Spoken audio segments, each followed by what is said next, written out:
नमस्कार दोस्तों, स्वागत है आपका जीके की दुनिया में जिसका नाम है जिगजैग जीके। जी हाँ दोस्तों, जीके की सारे महत्वपूर्ण इंपॉर्टेंट नोट्स, इम्पोर्टेंट परीक्षा में पूछे जाने वाले प्रश्न यदि आपको देखने हैं तो कृपया करके इस चैनल को सब्सक्राइब करें और बेल आइकन को प्रेस करें। दोस्तों, आज हम जो डिस्कस करने वाले हैं वो बहुत ही इंपॉर्टेंट टॉपिक होगी। आज हम टेस्ट लगाने वाले हैं बायोलॉजी की इम्पोर्टेंट टेस्ट यानी टेस्ट सीरीज। तो चलिए दोस्तों, शुरुआत करते हैं। दोस्तों, जिन्होंने बायोलॉजी की लेक्चर बायोलॉजी की इंट्रोडक्शन चैप्टर की लेक्चर जिन्होंने नहीं देखी है वो जाके वीडियो को देख लें। मैंने बहुत ही छोटे यानी शॉर्ट नोट्स के टाइप पे आपको समझाने की कोशिश की है। उम्मीद है कि आपको अच्छी लगेगी। तो चलिए फ्रेंड्स, आज हम टेस्ट सीरीज का जो पहला टेस्ट नंबर 1 है उसे देखते हैं। फ्रेंड्स, आज जो मैं आप लोग के सामने टेस्ट सीरीज लेके आया हूँ वो स्पेशल प्रीवियस ईयर यानी जो एग्ज़ाम में पूछा गया है, ओनली प्रीवियस ईयर जो एग्ज़ाम में पूछा गया है वही क्वेश्चंस डिस्कस करेंगे। तो फ्रेंड्स, हमारा पहला क्वेश्चन है क्वेश्चन नंबर 1 कि जीवन की मूलभूत इकाई क्या है। तो फ्रेंड्स, इसके ऑप्शन है ऑप्शन नंबर ए कोशिका, ऑप्शन नंबर बी अंग, ऑप्शन नंबर सी उत्तक या ऑप्शन नंबर डी नाभिक। देखिए फ्रेंड्स, ये जो पूछा गया है आरआरबी एनटीपीसी 2016 में पूछा गया प्रश्न है, तो बहुत इंपॉर्टेंट प्रश्न है। और एक इम्पॉर्टेंट बात दोस्तों, जितने भी व्यूवर्स या जो भी ये वीडियो देख रहे हैं, कमेंट बॉक्स में बताइएगा कि आप 25 में से कितने क्वेश्चन सही कर पा रहे हैं। तो फ्रेंड्स, इसका जो सही उत्तर हो जाएगा ऑप्शन नंबर 1 यानी ए कोशिका। कोशिका जो है जीवन की मूलभूत इकाई है। चलिए फ्रेंड्स, अगले प्रश्न की ओर बढ़ते हैं। हमारा अगला प्रश्न है कि कोशिका के बारे में निम्न में से कौन सा कथन सही नहीं है। तो फ्रेंड्स, इसका ऑप्शन है ऑप्शन नंबर ए कोशिकाओं के आकार और अमाप विशिष्ट कार्य से संबंधित होते हैं। ऑप्शन नंबर बी कुछ कोशिकाओं के बदलते आकार होते हैं। ऑप्शन नंबर सी प्रत्येक कोशिका में निष्पादन की अपनी क्षमता होती है। और ऑप्शन डी है सभी देह ऊतकों में एक ही प्रकार की कोशिकाएं विद्यमान हैं। तो फ्रेंड्स, इसका जो राइट आंसर हो जाएगा ऑप्शन नंबर डी। ऐसे भी नज़र आ रहा है कि इसका जो सही आंसर होगा ऑप्शन डी। चलिए फ्रेंड्स, अगले प्रश्न की ओर बढ़ते हैं। आपका क्वेश्चन नंबर 3 ये रहा। क्वेश्चन नंबर 3 है कि निम्नलिखित में से कौन सा कोशिकांग पादप कोशिका में पाया जाता है किंतु जंतु कोशिका में नहीं पाया जाता है। तो फ्रेंड्स, इसका जो राइट आंसर हो जाएगा ऑप्शन नंबर ए क्लोरोप्लास्ट। जो क्लोरोप्लास्ट है वो पादप कोशिका में तो पाया जाता है लेकिन हमारे जंतु में मतलब हम लोग में नहीं पाया जाता है। देखिए दोस्तों, ये आरआरबी एनटीपीसी में पूछा गया प्रश्न है, तो बहुत इंपॉर्टेंट प्रश्न है, याद रखिएगा आप लोग। क्वेश्चन नंबर 4 है कोशिका का जीवित अंश जीव द्रव्य यानी प्रोटोप्लाज्म कहलाता है। यह किससे बना होता है। और आपके ऑप्शन है ऑप्शन ए केवल कोशिका द्रव्य, ऑप्शन नंबर बी केवल केंद्रक द्रव्य, ऑप्शन नंबर सी कोशिका द्रव्य और केंद्रक द्रव्य, और ऑप्शन डी है कोशिका द्रव्य, केंद्रक द्रव्य और अन्य कोशिकांग। तो फ्रेंड्स, इसका जो राइट आंसर हो जाएगा ऑप्शन नंबर डी कोशिका द्रव्य, केंद्रक द्रव्य और अन्य कोशिकाओं में। चलिए फ्रेंड्स, अगले क्वेश्चन की ओर बढ़ते हैं और आपका अगला क्वेश्चन है क्वेश्चन नंबर 5। क्वेश्चन नंबर 5 है 80% से अधिक कोशिका यानी सेल में पाए जाने वाले पदार्थ क्या है। तो 80% से अधिक जो कोशिका में पाया जाता है वो जल यानी H2O। एक जल ही ऐसा है जो कोशिका में 80% से अधिक पाया जाता है। चलिए फ्रेंड्स, अगले प्रश्न की बढ़ते हैं और अगला प्रश्न है निम्नलिखित में से किन कोशिकाओं में नाभिक नहीं होता है। तो फ्रेंड्स, आपके ऑप्शन है ऑप्शन नंबर ए मूल रंग कोशिका, ऑप्शन नंबर बी लाल रक्त कोशिका, ऑप्शन नंबर सी प्लेटलेट और ऑप्शन नंबर डी मोनोसाइट। तो फ्रेंड्स, इसका जो राइट आंसर हो जाएगा ऑप्शन नंबर बी यानी लाल रक्त कोशिका।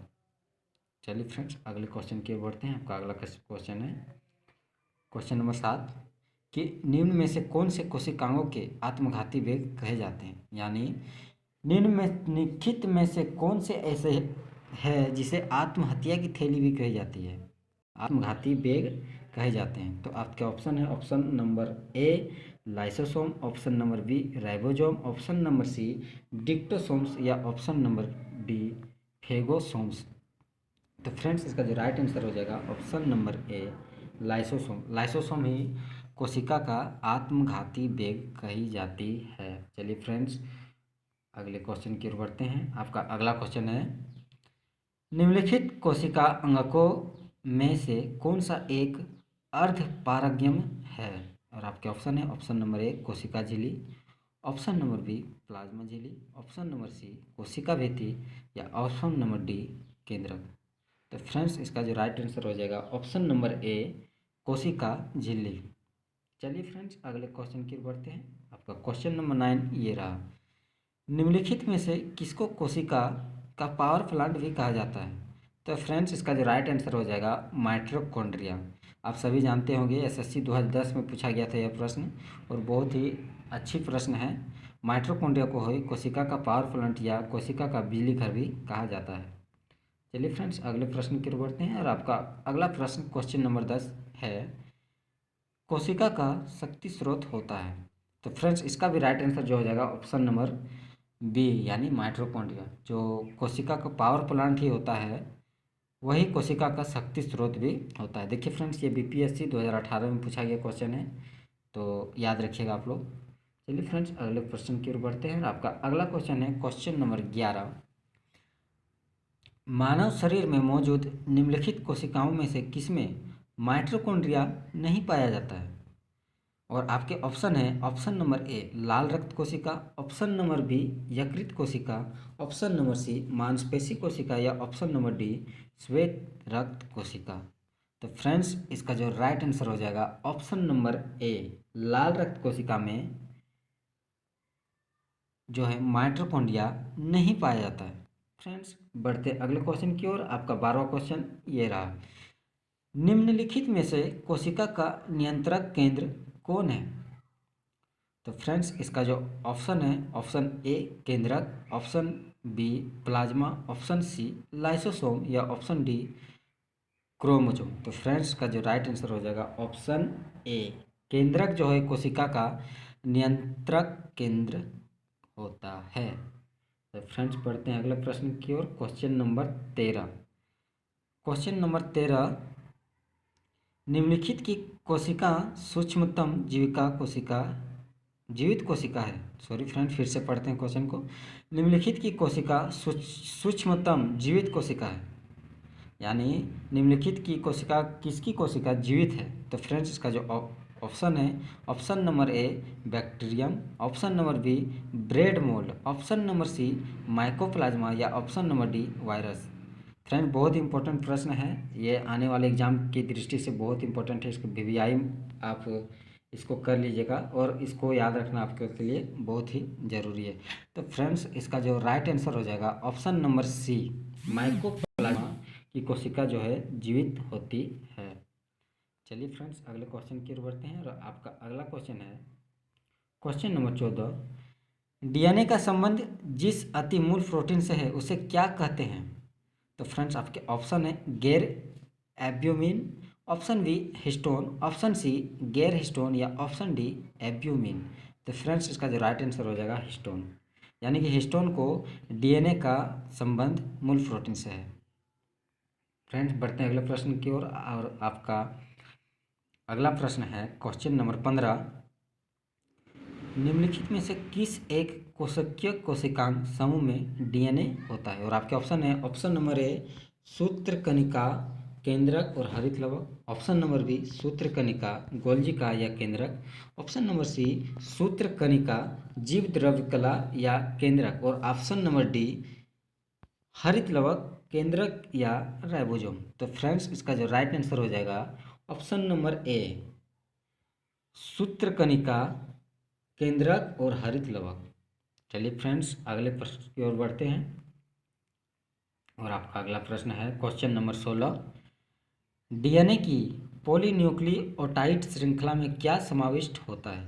और आपके ऑप्शन है ऑप्शन नंबर ए एक नाइट्रोजनी क्षारक डिऑक्सीराइबोस शर्करा और फास्फेट समूह, ऑप्शन नंबर बी एक नाइट्रोजनी क्षारक राइबोस शर्करा और फास्फेट समूह, option number C deoxy ribose शर्करा और फास्फेट समूह। और ऑप्शन नंबर डी केवल एक नाइट्रोजनी क्षारक और फास्फेट समूह।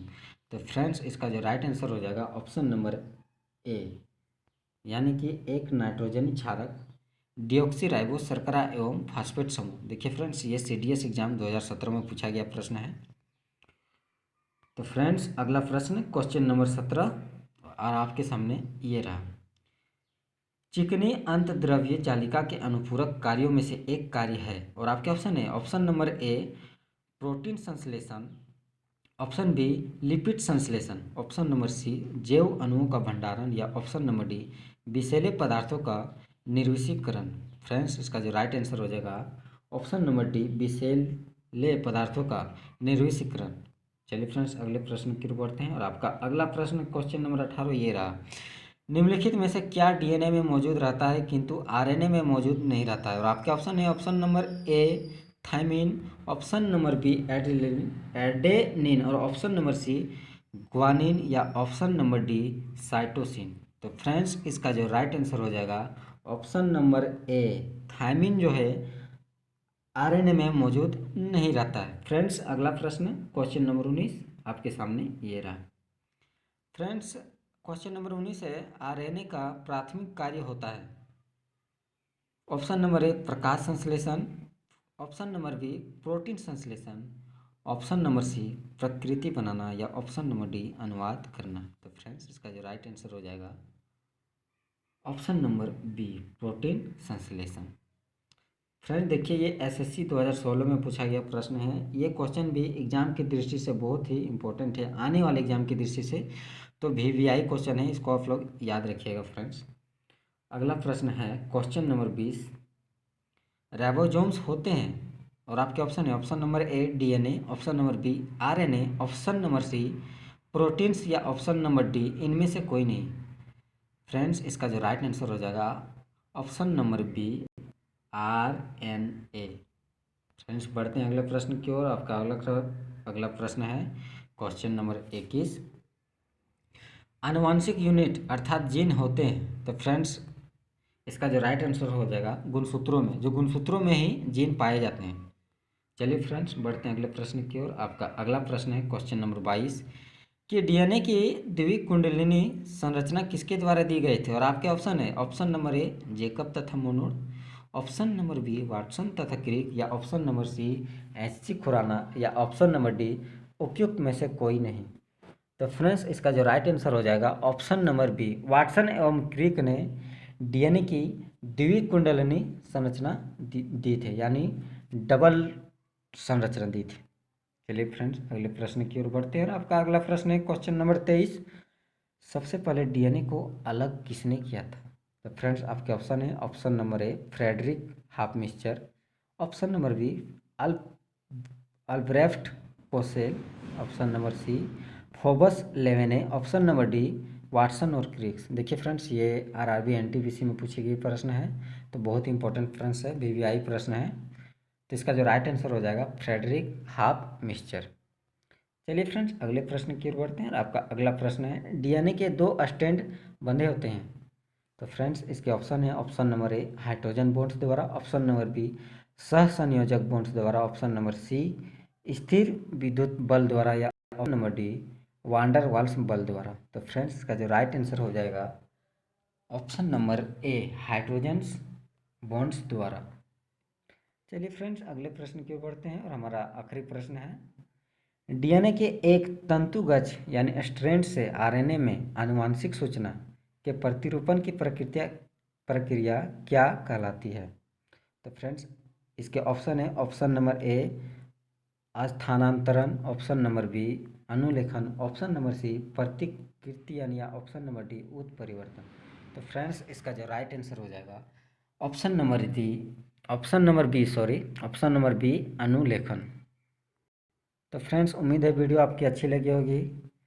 जितने भी स्टूडेंट इन्हें ये वीडियो देखा है और जिन्होंने अटेम्प्ट किया है वो कमेंट में हमें नंबर भेज सकते हैं। फ्रेंड्स ये स्पेशल प्रीवियस ईयर जो एग्ज़ाम में पूछी गई है वही क्वेश्चन मैं आपको करवा रहा हूँ। और ये हमारा बायोलॉजी का फर्स्ट टेस्ट था जो प्रीवियस ईयर में पूछे गए हैं। तो फ्रेंड्स है हमें उम्मीद है कि वीडियो आपको अच्छी लगी होगी। वीडियो अच्छी लगी तो चैनल को सब्सक्राइब करें, लाइक करें, शेयर करें। धन्यवाद।